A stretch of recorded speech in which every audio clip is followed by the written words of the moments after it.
はい、皆さんこんばんは、サイエンスの世界へようこそ。これから、純駆動書店さんと、コラボ企画をしております、オイストサイエンストークを始めたいと思います。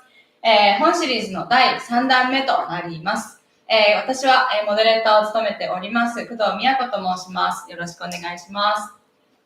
はい、通常であれば、純駆動書店さんの、イベントスペースでこちらのイベントを行っているんですけれども、今回においてはですね、コロナウイルス感染防止対策のために、すべてオンラインで、行っております。よろしくお願いします。オイストサイエンストークは今年で4年目を迎えます。で、毎年様々なテーマを設けながら、トークを行っているんですけれども、今回のテーマは、オイストの学生に焦点を当てて、お送りさせていただきます。オイストには約60カ国の研究者や学生が集まっていて、科学の研究を行っています。科学の研究と聞いて皆さんはどんなことを想像しますでしょうか。科学というのは私たちの身の回りにある不思議だなと思うことを研究していくことを科学と言っているんですけれども、そういった科学をこのオイストでは研究をしているので、今回その研究の一つを皆様にご紹介したいと思います。本日は純駆動書店さんの森本店長にもお越しいただいているので、最後の方におすすめの本を、ご紹介いただきたいと思います。また、ライブ配信をしておりますので、トークの最中にでも、これはどういう意味だろうかとかっていう質問があれば、ぜひぜひチャットで、入れていただければと思いますので、ぜひお願いします。はい、それではですね、早速、今日のトークを行っていきたいと思います。本日の、テーマのトークはですね、この川野明さんという方です。川野さんは宮崎県の出身で、中学生の時に小惑星探査機のはやぶさ、皆さん覚えていらっしゃいますでしょうかの、ニュースを見て科学の偉大さに魅了されて物理の世界に入ったということです。現在は生き物の動きについて、興味があるということで、その動きを予測できるのかというのを研究をしております。生物の動きというのは、天体だったり惑星だったり、そういった運動などの物理現象と同じように、数学的法則に従っている可能性があるそうです。物理学では様々な運動を予測する研究を行っていますが、生き物の行動を、解明する試みというのは、非常に珍しい研究になります。で、本トークタイトルでもあります予測、振り子から線虫までというタイトルなんですけれども、線虫という生き物の動きと振り子ですね、振り子の動き、その動きがどういったところが似ていてどういったところが異なってくるのか、それを2つを比べながら、今日のトークを進めていきたいと思います。はい、ちょっと難しいなと感じるところもあるかと思いますけれども、最後までぜひ聞いてみてください。はい、それでは、早速始めていきたいと思います。じゃあ、かのさん、よろしくお願いします。はい。どうですね。マイクをつけていただいて。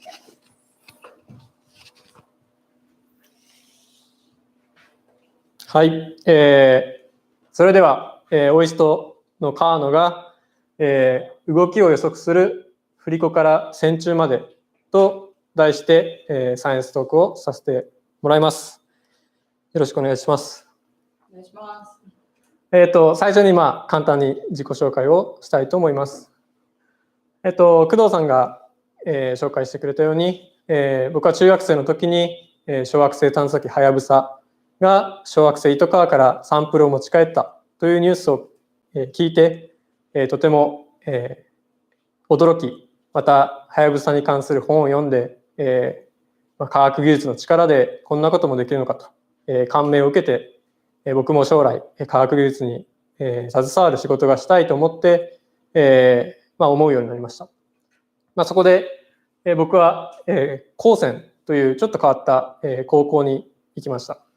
高専とは5年間で普通の高校の一般科目と一緒に専門的な科目も勉強できるという学校です。そこで僕は電気情報工学という科目を勉強しました。これが僕の卒業研究ですねの高専の研究室の写真になります。僕は卒業研究でプラズマという電離気体と呼ばれるものを研究しました。身近で言えば、こういった放電ランプの中に入っている気体です。その、プラズマの、物理的性質をどうやって電気的に測れるかという問題だったんですが、そのためにプラズマの物理を勉強していく中、自分に物理の考え方というのがとても合ってるなと思って、どんどん深く自分で物理を勉強するようになりました。で、高専卒業後、就職することもできたんですが、もう少し物理について自分で勉強してみたいなと、深く勉強してみたいなと思って、僕は九州大学物理学科に大学編入をしました。そこで物理学の基礎を勉強することができました。これも九州大学の卒業研究の写真ですが、ここでは光と物質の相互作用、身の回りの固体と呼ばれる物質がどう光とやり取りをするのかということを量子力学という理論を使って研究しました。で、大学在学中も結構研究に夢中で、将来研究やり続けたいなと思い、2019年9月からオイストの博士課程に入学しました。オイストに入ってからいろいろな研究室を回ることができたんですが、紆余曲折して今は正井一郎先生の神経発生ユニットに所属し、また理論生物物理学を研究しているグレッグ・スティーブンズ先生と共同研究をしながら動物の行動について数学的物理的なアプローチで研究するといったことをやっています。自分の研究内容については後半に少しだけ話したいと思います。はい。ちょっといいですか？早いですね。高校の、高専の時にプラズマの研究をされていたということなんですけど、そのプラズマの研究からこの生き物の行動に移っていく過程で何か共通して言えることってありましたか？そうですね。プラズマ、光と物質の相互作用、そして動物の行動になっていったんですけど、強いて言うとどれも、物がどう動いて発展していくかというのに、関係しているかなと思います。もともとそういったダイナミックな問題に興味があって、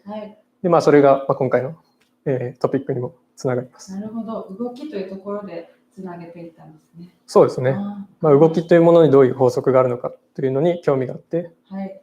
わかりました。ありがとうございます。はい。どうぞ。で、早速今日のトピックに行きたいと思います。今回のトピックは動きということで、皆さん動きって聞くと、惑星の運動だとか、物の流れ、流体の運動などを想像するかもしれません。はたまた物理を知らない人だと、株価の動きといったような時系列を想像するかもしれません。また僕がやっているように動物の行動というのも物の動きの一つと言えると思います。今日話したいのはこういった物の動きを数学的に予測するとは一体どういうことなのか。またもっと深く予測が難しい、どれぐらい難しいとかそういうことは計算できるのかと。そういったことを皆さんと一緒に見ていきたいと思います。今日はあんまり数式は使わずアイデアに焦点を絞って話すので、ぜひリラックスして聞いてください。早速ですが、はじめに一番シンプルなものの動きとして振り子の運動を見てみましょう。振り子とは重りが糸に吊るされたものでしたね。こういう、とてもシンプルな動きですが、この振り子の運動を見て、皆さんどういう感想を持ったでしょうか。右から左に、触れて戻ってくるといった、規則的な運動だと思ったかもしれません。また、同じ時間で帰ってくるといったような周期があるというふうに感じたかもしれません。こういった感覚が大事になってきます。次の例として、今度は生き物、線虫と呼ばれる虫の中に住む小さい生き物を見ていきます。線虫は生物学ではよく研究される対象で、生物学では C. エレガンスと呼ばれています。で、体長が約1ミリぐらい、とても小さな生き物で、細胞の数が約1000個ぐらい、人間が37兆個あるのに比べてとても少ない細胞からなっています。また、神経細胞については302個だと知られていて、人間が860億個あるのと比べると、とてもシンプルな構造になっています。では、この線虫、どんな動きをするのでしょうか。これが実際に顕微鏡などを使って観測したものになります。こちらが線虫の頭になります。基本的に全身運動を繰り返しているのですが、線虫は後ろに動くこともできて、後退運動と言いましょうか。このような今やっているような後ろに進む後退運動もすることができます。またこういった方向転換もすることができます。さて、この線虫の運動を見て、今度はどういう感想を持ったでしょうか。先ほどの振り子に比べて不規則だと思ったかもしれません。でも完璧にランダムな動きをしているというわけでもなく、先ほど言ったような全身運動や後退運動といったパターンがあるようにも感じるかと思います。この感覚が重要になってきます。で、次にこういったものの動きを予測するという問題を考えていきたいと思います。まずはじめに振り子から、振り子の運動を予測すると聞くと、高校で物理学を勉強した人は、運動方程式が使えるということを思い出すかもしれません。振り子の場合はニュートンの運動方程式というものがあり、振り子に加わる力というのが分かると、この運動方程式を使って、振り子の速度の変化というのが計算できるというものでした。このニュートンの運動方程式を使えば、現在の振り子の位置、速度というのが分かれば、実際に計算して将来の振り子の位置、速度というのが予測できます。一方、線虫は、線虫の運動方程式と呼ばれるものは、未だ見つかっていません。したがって、線虫の現在の形、動きといった情報から、運動方程式を使って予測するということは、線虫に対してはできないということになっています。で、新しい方法が必要だということで、今回は動きの規則性から予測するという方法を考えていきます。振り子の場合で言うと、まず振り子の運動というものをずっとじーっと観測します。すると、振り子の運動の規則性というのが見えてきます。一旦その規則性というのが分かると、もし振り子が左から触れてきているよというのが分かると、次、もうちょっと右に行くだろうといったような予測ができますよね。何を当たり前のことを言ってるんだと思うかもしれませんが、これをどうやって数学的に表現するのか、実際に予測するのかというのが問題になってきます。それについても、まず振り子から規則性、振り子の規則性とは何なのかというのを見ていきたいと思います。これは振り子の実際の動きを図にしたものです。で、水平方向の振り子の位置が横軸、垂直方向の振り子の軸が縦軸に書いてあると言えます。この実際の振り子の運動の図から、規則性はだいぶ、見えているように感じるかもしれませんが、もし誰かが、この写真を見せて、次振り子どういう動きするでしょうと尋ねてきたとき、実は振り子は今右に触れてるかもしれませんし、左に触れてるのかもしれません。ということで、予測が不可能ということになっています。これは、振り子の水平方向、垂直方向の位置というものが完璧には規則性を表していないということを示唆しています。そこで、どうやったら規則性というのが表せるかということで、次に振り子の過去の動きとの関係というものを見ていきたいと思います。ここだけ少し、頭を使うところになるので、ちょっと頑張ってついてきてください。何をするかというと、振り子の現在の位置と 0.2 秒前の位置というのを、考えていきます。ちょっと光で薄いやつが消えてしまいました。ここですね。うん。はい。いいか。振り子の現在の位置というのが、この濃ゆい振り子。で、振り子の、0.2 秒前の位置というのを、本当はここに薄い振り子があるんですけど、ちょっと消えて、ここにあったとして、その位置の関係を見ていきます。で、現在の振り子の位置は約 0.8 ぐらいのところにあります。一方、0.2 秒前の振り子の位置というのは少し、右側の 0.9 ぐらいにいます。これを、こういった図にしていきます。現在の振り子の位置を横軸、0.2 秒前の振り子の位置を縦軸というような図を作っていきます。先ほど言った通り、現在の振り子の位置は 0.8 ぐらい。で、0.2 秒前の振り子の位置が 0.9 ぐらい。ということで、ここに点を打ちます。もう少し時間が経ったところを見ていきましょう。時間が経つと振り子はもうちょっと落ちていきます。はい。で、現在の位置が約 0.5 ぐらい。で、0.2 秒前の位置がちょっと見えませんが、0.8 ぐらい。あ、違う。ここだと。はい。0.8 ぐらいにいます。あ、そうですね。ここですね。すみません。本当見えない。ここにいます。すみません。ここにいます。で、0.8 ぐらいに、いると。同じように、現在の位置が 0.5 ぐらい。0.2 秒前の位置が 0.8 ぐらい。工藤さんの手のところです。というふうに点を打ちます。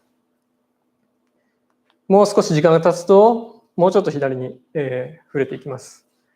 で、現在の位置がそこですね。工藤さんの手があるところ。現在の位置が今度はマイナスになって、マイナスの 0.3 ぐらい。で、過去の位置はプラスの 0.5 ぐらいということがわかります。これもまた同じように、現在がマイナスの 0.3 ぐらい。で、0.2 秒前がプラスの 0.5 ぐらい。ということで、ここに点を打ちます。これを続けていくと、実は、こういった軌跡を描いていくということがわかります。でさらに、もう一点だけ、振り子が左に振り切って、今度は落ちてきたところを考えていきましょ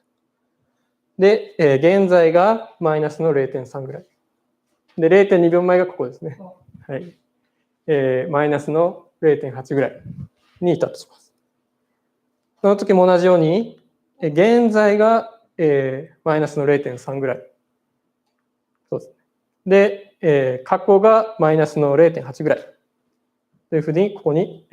点を打ちます。で、この作業を続けていくと、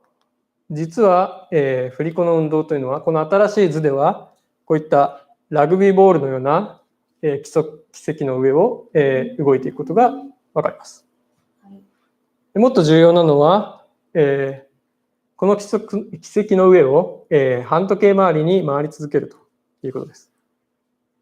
実際の振り子の運動と比べると、このようになります。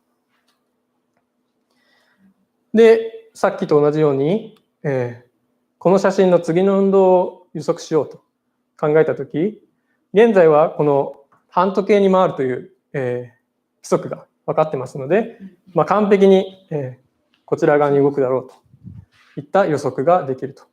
いうふうになっています。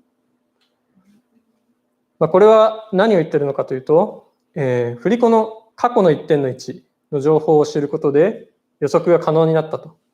いうことを、示唆しています。じゃあすみません。はいもう一度まとめると、はい普通に考えたらこの振り子の運動はこうですけれども、現在の位置と、その現在の位置の前 0.2 秒前の動きを、点で打ったらこういう形になると。そうですね。実際はこれは動きを予測するために作った図。そうですね。こちらが実際の振り子の運動で、これは新しく作った、数学的な新しい図になります。わかりました。で、まとめると、実際の振り子の動きを表した、最初の図、実空間と呼びますか。に比べて、新しい図はこのような風になりました。これはかっこいい名前で相空間と呼ばれています。相空間は結構、重要なキーワードになっていきます。で、補足ですが、大学で物理を勉強した人は相空間も聞いたことがあるかと思います。大学の物理では相空間とは、全ての自由度で貼られる空間でした。実際この新しい図はその物理的な相空間ととても深い関係があることが知られていて、この相空間は正確には、再構成された相空間と呼ばれます。補足でした。はい、でこの実空間と相空間というのが、重要な考え方になります。で、いろいろな相空間を見ていきましょう。これは今まで見てきた普通の、振り子、実空間と相空間がこのようになっていました。次に、摩擦がある振り子というものを考えていきます。振り子に摩擦があると、空気などから抵抗を受けていると思うと、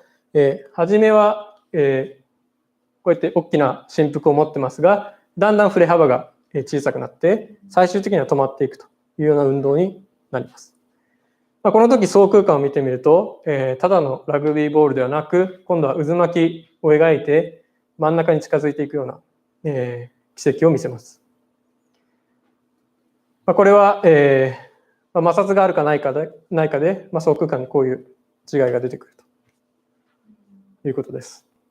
これは摩擦があった方が、この場合は予測がしやすいというか、結果が見えるというか。予測に関しては、少し言い難いですね。こちらも予測はできてますので、1点与えられると、これに沿って次の1点が予測できるという意味では、予測は完璧にできているので、どちらもあまり変わらない。でも相空間が変わっていると。で、後でこの違いというのがちょっと重要になってきます。で、もう一つ相空間の例として二重振り子というものを見ていきます。二重振り子とは一つの振り子の先に、もう一個振り子をつけて、つけたものです。で、一個だけ振り子をつけたのにもかかわらず、とても複雑な運動をするということが、知られています。こうやって、ただの往復運動ではなくて、こうやってぐるぐるぐるぐると、回ったり、とても複雑な運動をします。これについても、実際の空間の、振り子の二重振り子の運動はこうなりますが、この2つ目の振り子、青い振り子を使って、過去の、先ほどと同じ 0.2 秒前の、関係を見た相空間はこちらになります。ちょっとさっきのような綺麗な形ではなりますね。そうですね。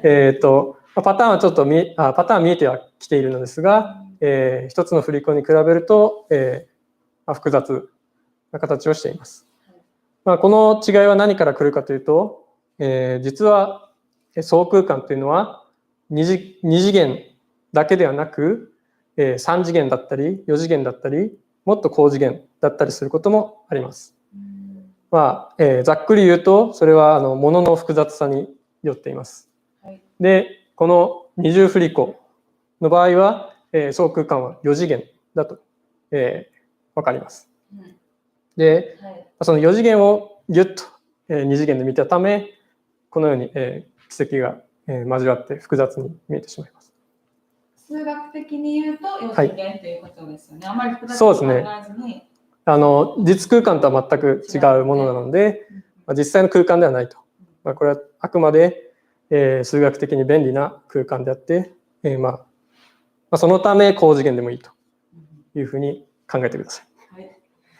で、相空間というものに、慣れてきたところで、線虫の相空間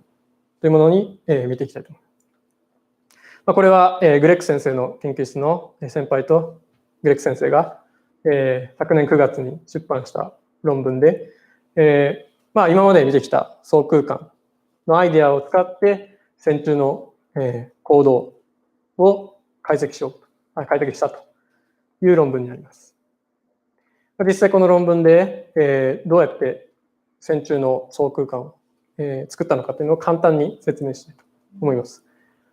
まず、最初に、我々が見たような、線虫の行動を録画した動画というものを、準備します。動画とは、たくさんの写真が連なったものです。でそれぞれの写真に対して、線虫の、体の角度というのをデータ化します。でこの体の角度をどうやってデータ化するのかっていうのも一大研究で、今日はちょっと、説明できませんが、この上の A1、A2 が体の角度を表したデータになります。はい。で重要なのはこの一枚一枚の写真に対してこの角度のデータが得られるということです。でこの角度のデータを使って先ほど、振り子でやったような、過去のデータとの関係というのを解析していきます。実際の解析はとても複雑になりますが、アイデアは先ほどと一緒です。その過去のデータとの関係を見ていって、相空間を作ります。で、線虫の相空間というのが、このように、得られました。で、7次元と。7次元。そうですね。線虫の相空間は、7次元でした。7次元。で、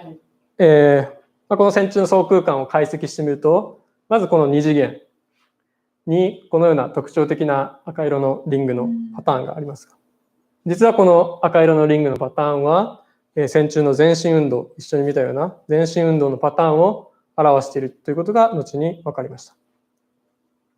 で、こちらの2次元の空間で、この特徴的な青い、輪っかのパターンは、交信運動、交代運動ですね、のパターンを表しているということが後に分かりました。で、残りの3次元の中には、方向転換やそれ以外の行動のパターンが表されているということが後に分かりました。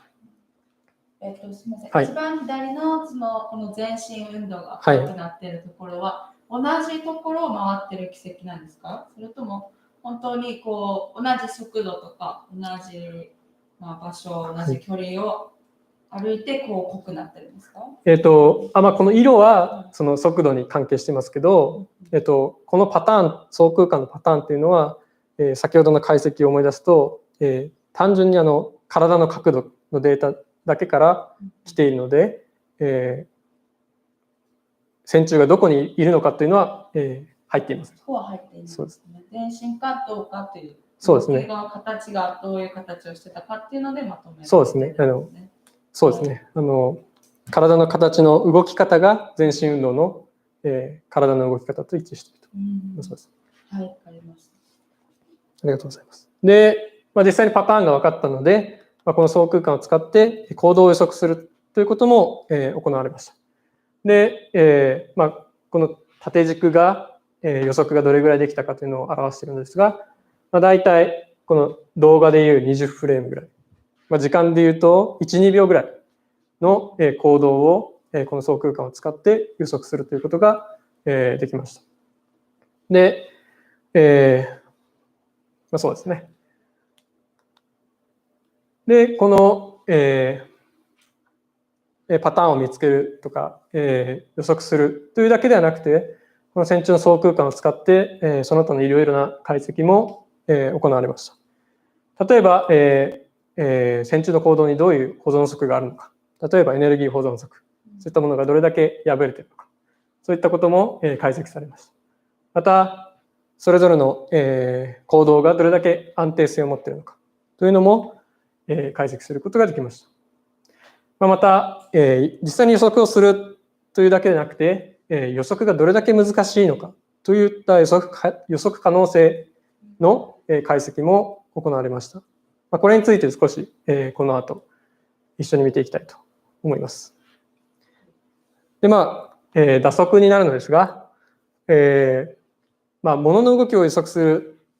ということに関して、近年何かと話題な機械学習や人工知能といった分野もあります。特にリザバーコンピューティングと呼ばれる機械学習の方法がとても話題になっています。で、これは最近の2020年の論文なのですが、この論文によって実はこのリザバーコンピューティングという機械学習の中では予測に相空間が使われているということがこの論文で分かりました。実際機械学習の中でこの相空間を作って予測を行っているということがこの論文で分かりました。とても面白いなと思いました。興味がある人はこれ論文予測をするにはやっぱ相空間を使うべきものだっていうのがもうここでもそうですね、ここでも出てきたと。とても面白いなと思いました。はい。これも論文をもし興味があればコメント欄に今書きましたので、ぜひ見てみてください。ありがとうございます。実はこれあれですよね。川野さんも実は発見をしたという話。そうですね。僕もこの論文を全然読む前に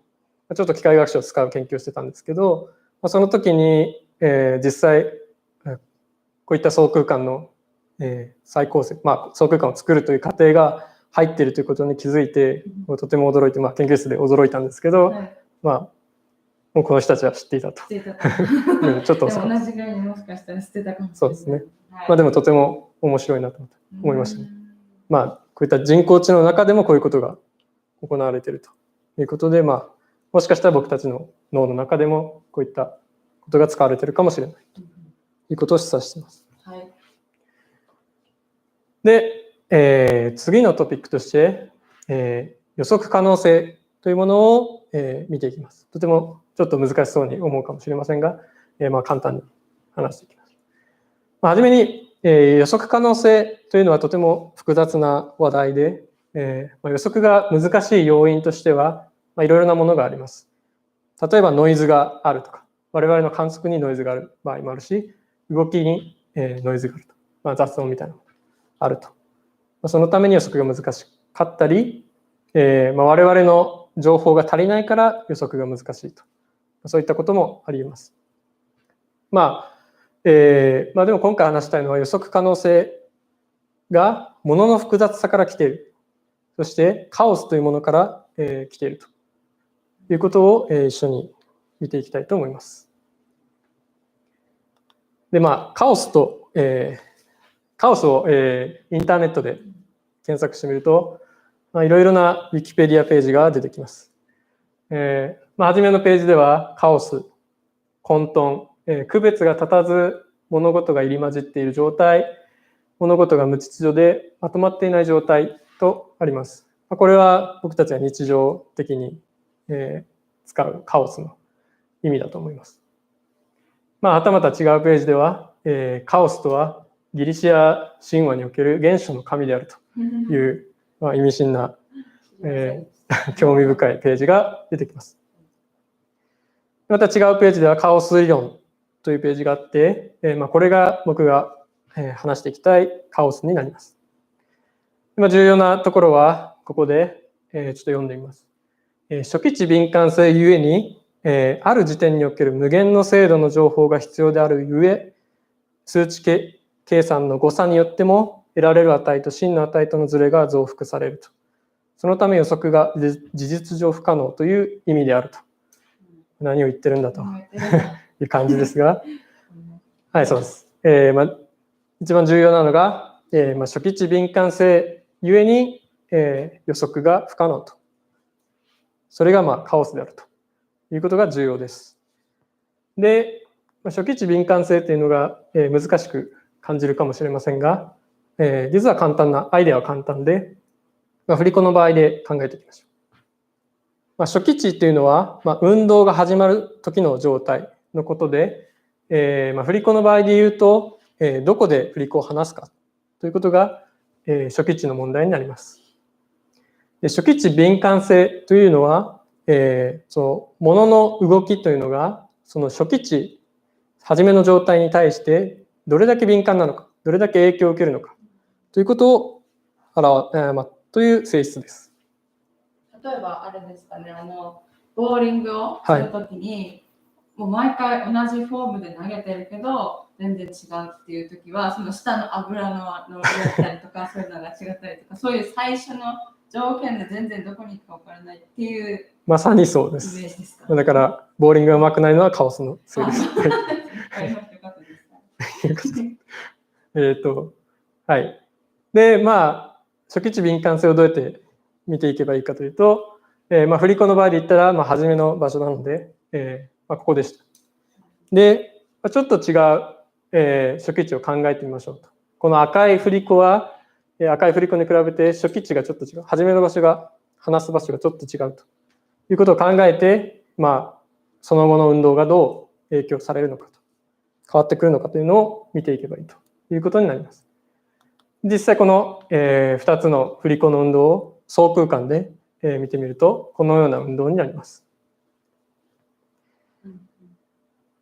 実はこの2つの、振り子の違いというのは、そこまで大きく変わることはなく、これは振り子の運動というのは初期値の違いに対してそこまで敏感ではないということがここから分かります。そこからこの振り子の運動はカオスではないということができます。次に摩擦がある振り子の場合、この場合は少し初期値が違う2つの振り子というのはどんどん真ん中に近づいていって、その違いというのが実はどんどん小さくなっていきます。これはもともとの振り子の運動を思い浮かべると当たり前のことで、摩擦がある振り子は最終的には止まってしまうので、初期値がどこであろうと最後の運動は変わらないと。そういう意味で摩擦がある振り子は初期値に敏感ではないという意味でカオスではないとここから言えます。で、二重振り子、複雑な運動の場合は、とても初期値が近かった、初めの場所が近かったにもかかわらず、すぐに、運動が全く別のものになってしまいます。ちょっと今近い運動をしてますが、基本的には、全然違う運動をしていて、もう、全く予測ができないというふうになっています。これは、二重振り子の運動が初期値にとても敏感であるということを示していて、これは二重振り子の運動がカオスであるということを示しています。わかりやすいですね。そうですね。はい、もっと言うと、初期値のことをちょっと知らないだけでも予測が全くできないよと、そういった意味での予測可能性を言っています。はい、で、物理学者というのは、何でも数字で測りたいという癖があります。で、先ほどのカオス理論の Wikipedia ページをもうちょっと見ていくと、初期値敏感性について説明があります。ちょっと見にくいですが、最後に、定量的にはこの初期値敏感性はリャプノフ指数などで評価されるとあります。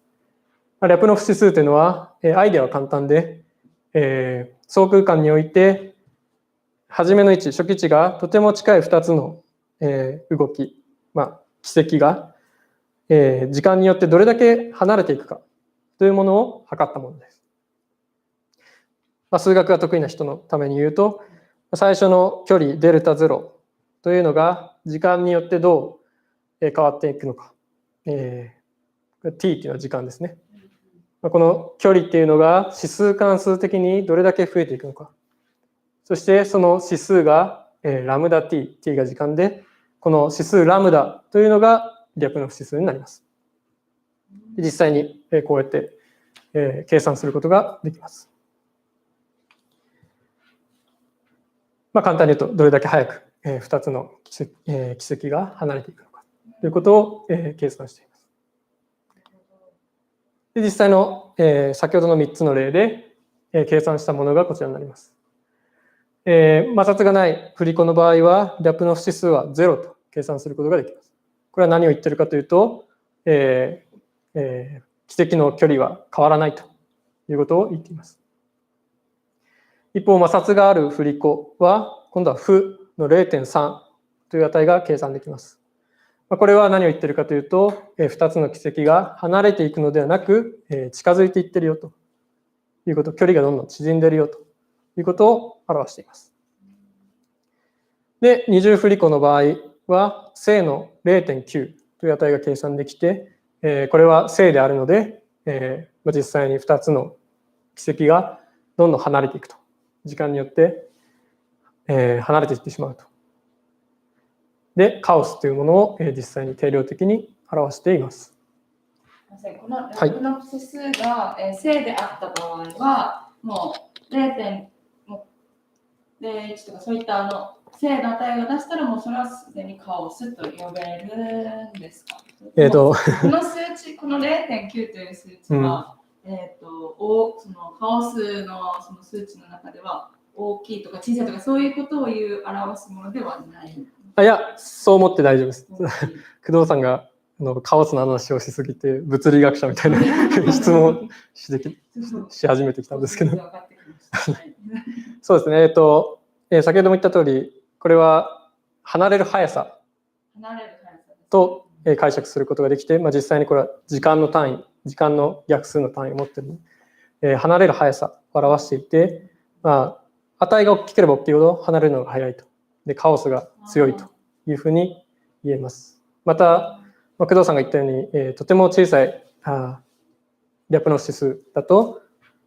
カオスなんだけど離れるのがとても遅いので、気づかないといったようなこともあります。そういう場合は予測がしやすいですね。そうですね。はい。離れるのが遅いので予測はしやすいと。だから、どのぐらいの時間スケールで見てるのかというのもとても大事で、になってきます。はい。はい。それでは、線虫に戻ってきます。実際、線虫の相空間というのが、得られたので、この相空間を使って実際にリャプノフ指数、カオスの具合を計算することができます。実際に計算したのがこの結果で、このリャプノフ指数の最大値というのが実は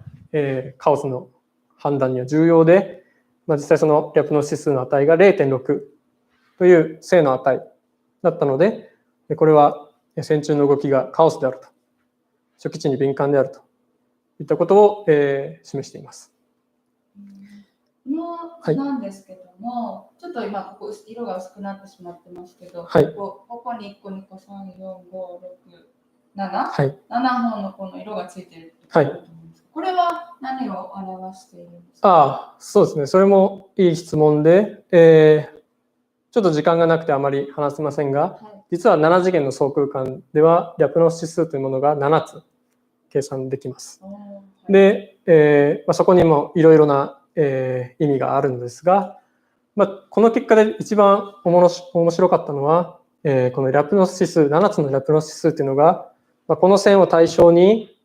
同じ距離に並んでいると。そういうのは対称性といいますが、リャプノフ指数が対称性を持っていると、いうことが分かりました。これは、物理学では、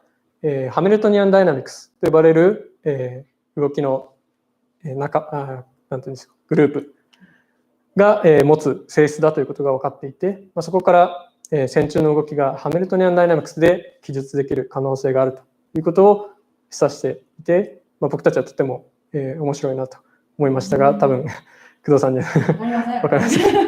ん。もっと。その最大指数を、線虫のリャプノフ指数と言えるということ。そうですね。カオスを決めるリャプノフ指数は最大値を入ればいいということになっています。なるほど。わかりました。はい。物理についてもかなり面白いことが分かったと一方、生物学的にこの、カオスな動き、線虫の複雑な動きとは何を意味しているのかということも考えることができます。例えば、線虫が捕食者、線虫を食べようとするものに予測されにくいような動きをしているのではないかということも考えられます。また、そういった線虫が生き残ってきたといったようなことも考えることができます。また、食料を探したいという時において、食料がどこにあるのかわからない時、同じところを探すよりも食料をくまなく探した、いろんな場所を探した方がいいと。そのために複雑な運動をしているのかもしれないというふうに考えることもできます。たまにダンゴムシがこう迷路を作ったときにちゃんとゴールするというような経験とか、夏休みの研究とかにあると思うんですけど、あれもこういう動きの何か予測に関係することはあるんですか？それは難しいですね。でもそれも同じような考え方ができて、ダンゴムシがもし、単純なパターンで動いているとして予測がしやすいシンプルな動きをしているとすると、多分迷路はクリアできないと。多分どっかで止まってしまって迷路はクリアできないと言えるかもしれないですね。複雑な動きをした方が出口に到達する可能性が上がるかもしれないということは言えるかもしれない。そういったことを言っています。はい、で、まとめになりますが、最初に一緒に見たこの線虫の行動というものから、線虫の相空間というものを作って、パターンを数学的に、表したり、そこから、カオスを測るラプロス指数というものを計算したというのは、世界中を見てもとても、新しく、新規性のある研究だと思います。実際に、この研究が、僕がこの分野で研究していきたいと決めたきっかけにもなっています。で、またこの解析方法や理論はとても適用範囲が広く、とても将来性のある研究だとも思っています。例えば、興味深い問題として、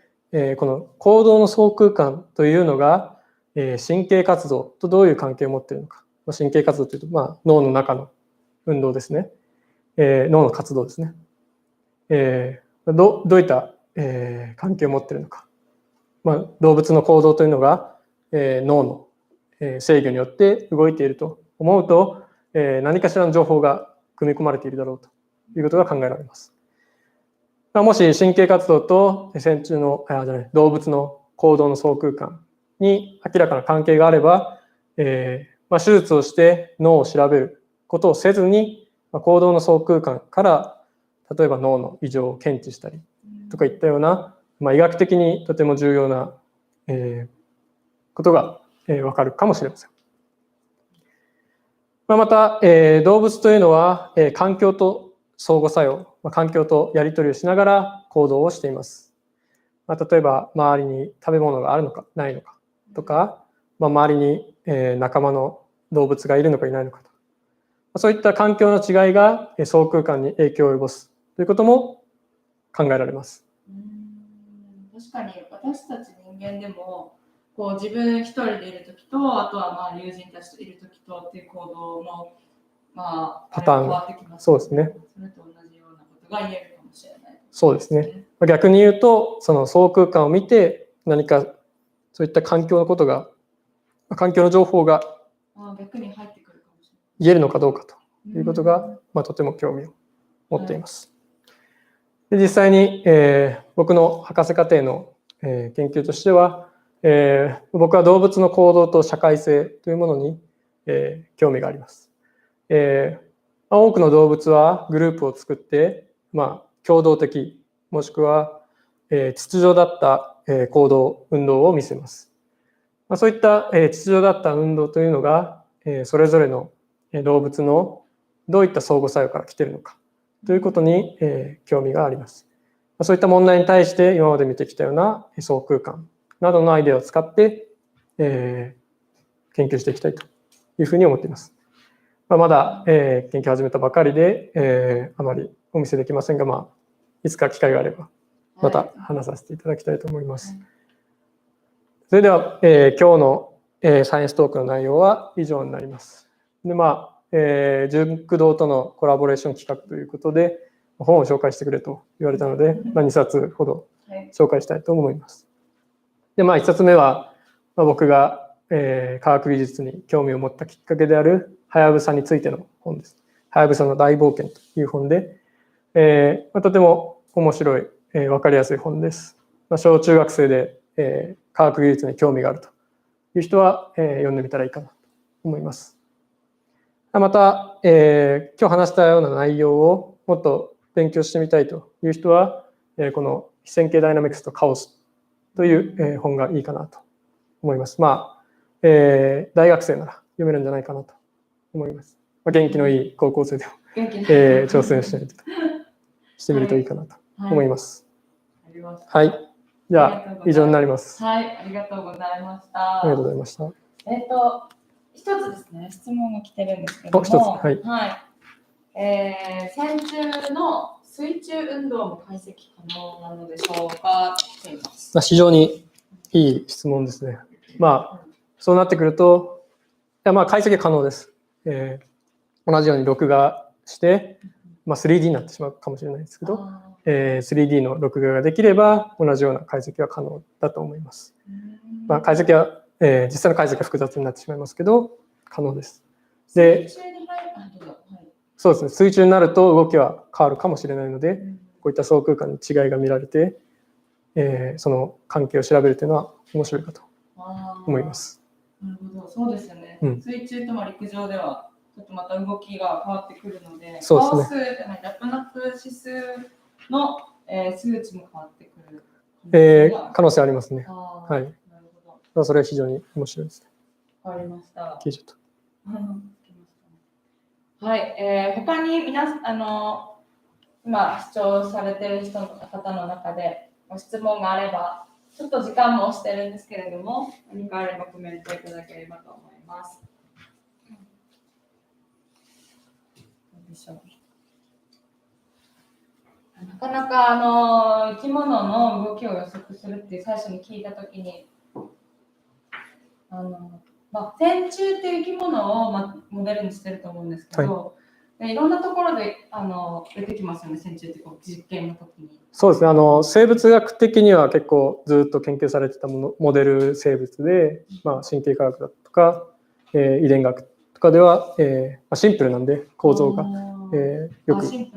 研究されてます。はい、でもやっぱり物理とかではまだ、新しいと。新しい。そうですね。なるほど。そうなんですね。画像が映らないですかね。ちょうどいい時に終わってくる。電源が切れる。わかんないです。わかりました。なんか他に来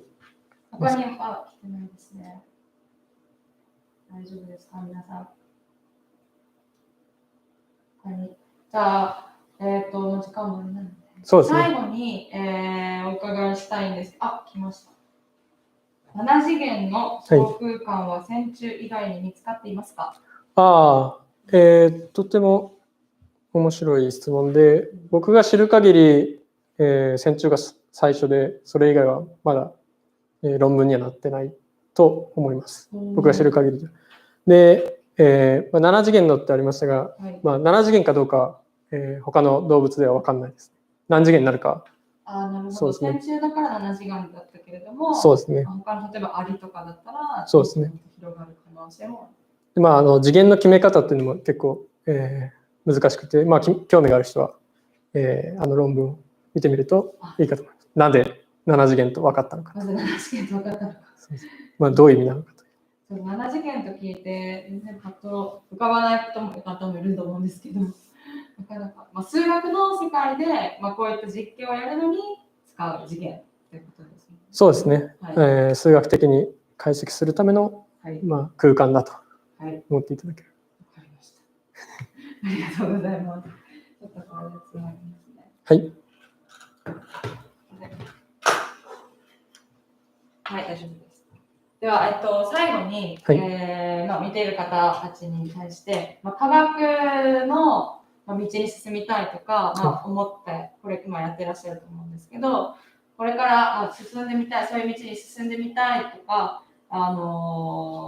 でしょう、夢を持って今頑張って高校生とか大学生の人にコメントをいただけますか？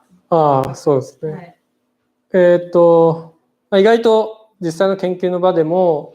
普段僕たちが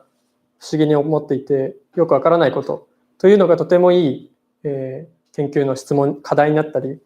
問題になったりするので、ぜひ、日頃から不思議だなとか、納得できないなというものがあれば、ぜひ突き詰めて考えて、結果が出ないようであれば、研究者になって自分で研究してみると、オイストで研究してみると、するのがいいかなと思います。はい。ありがとうございます。オイストがいろんな国から来てるんですけども、カールさんのように日本人の、学生もたくさんいますよね。はい。なので、もしここで見ていて、日本にいてオイストに入ってみたいとか、こういう研究してみたいと思ったら、カールさんのように突き進んで、行って勉強していってもらいたいと思います。はい、ぜひお願いします。はい、お願いします。ありがとうございました。ありがとうございました。はい、それではですね、最後に、せっかく今日は森本店長に来ていただいているので、本についてちょっと紹介をしていきたいと思います。よろしくお願いします。はい、今日はありがとうございます。はい、いや、もう非常に興味深いお話でしたね。いや、まさかこの線虫のね、何気ない動きから、将来のね、病気を治すというところまで、という研究というのがね、もう本当まさに、本当科学者の頭の中を垣間見たというか、もうベタですが、アインシュタインとか、それこそホーキンスさんとか、最近バックトゥーザフューチャー見たんですけど、ドク博士の頭の中のちょっと、なんとなくこういう発想で物事を考えておられるんだろうなというのが、本当に興味深かったですね。本当にちょっとしたどこかのきっかけが、もう私たちの生活のどこかですごく画期的な発明につながるっていうところの、本当に基礎の部分なんだろうなというふうに思いました。はい。ありがとうございます。はい。で、今日はどんなような本を紹介していただけるでしょうか。今日はね、これ新刊本になるんですが、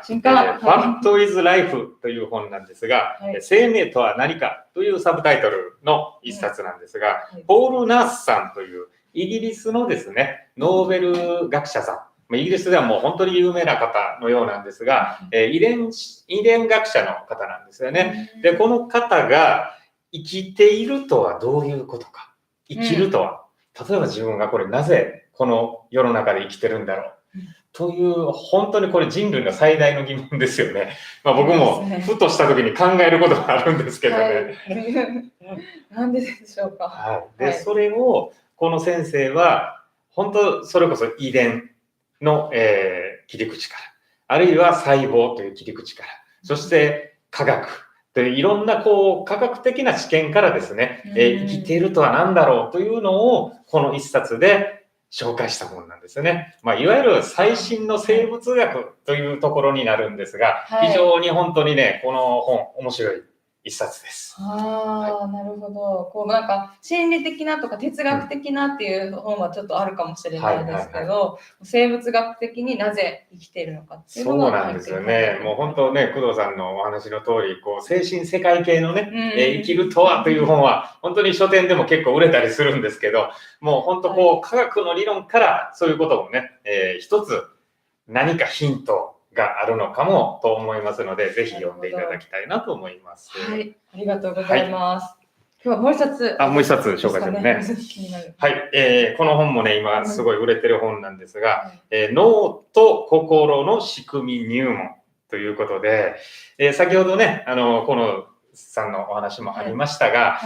無意識に、やってるところですよね。で、いろんな行動、あるいはこの本の通りに心というのは自分が考えてやってるふうに思うんですが、全て運動も思考も、この脳が司ってるんですよね。そうですね。そうですね。で、この脳と心がやっぱり連動してるので、いろんな自分の動き、心から何か考えることはあるんですが、逆に脳を考えてしまったら、心もまた考え方が変わってくるんじゃないかなという一冊なんですよね。なるほど。例えば何かこう、朝起きるのができなかったとか、はい、あるいはダイエットに、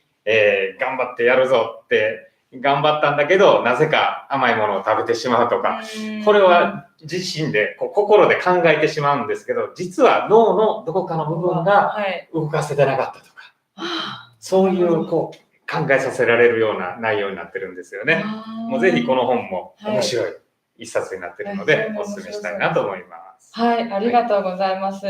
さっきの研究内容とちょっとつながる部分がありますね。脳と動きと心もついてくるところですね。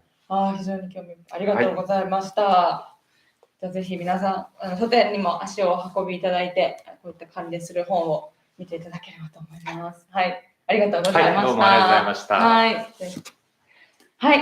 お時間も来てしまったので、この2人で、今回のサイエンストークは、終了にしたいと思います。オイストでは、こういった川野さんのような基礎研究を、基本的にはオイストで行っています。ですぐこういった研究はこういう世に出る、もう商品化するとか、こういった発明につながりましたっていうことは言えないんですけれども、こういった基礎研究がなければ、私たちはこういうふうな豊かな生活ができていないんですね。なので、失敗もたくさん、あるとは思うんですけれども、この研究の中から100の1、万から1のところで、発見のチャンスがあるかもしれないと思いながら、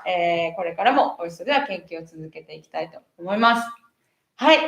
それでは、また来月です。来月の5月28日の金曜日6時30分から、次回はですね、服部優奈さんによる、石鹸と水で見る物理というのを流していきたいと思います。ぜひぜひ、こちらもご覧ください。はい、じゃあ川野さん、最後に。はい。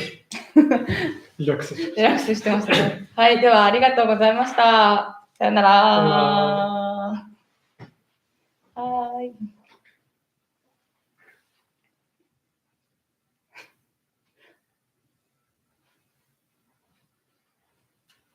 で